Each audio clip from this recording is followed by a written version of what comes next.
সবার আগে দেশ, তারপর অন্য জিনিস। এলপিএল, আইপিএল যা যা আছে ওখানে অন্যদেরকে মানে যত সুযোগ পাবে তত আমাদের জন্য ভালো, আমরা খুশি, তারাও খুশি, আমরাও খুশি। কিন্তু দেশের খেলা বাদ দিয়ে না, সব নির্ভর করবে বিশ্বকাপে কি করে আগে দেখে পারফরমেন্স দেখে বলবো ওর এটা বড় পাওয়া না আর কিছু।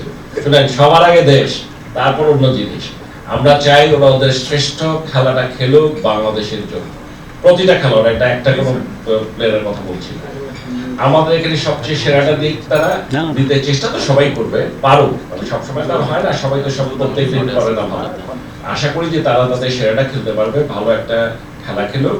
আর তারপর এলপিএল, আইপিএল যা যা আছে ওখানে অন্যদেরকে মানে যত সুযোগ পাবে তত আমাদের জন্য ভালো, আমরা খুশি, তারাও খুশি, আমরাও খুশি। কিন্তু দেশের খেলা বাদ দিয়ে না। নগদে 500 টাকা বা তার বেশি পেমেন্টে পেতে পারেন ঢাকায় জমিসহ 20 কোটি টাকার পুরস্কার।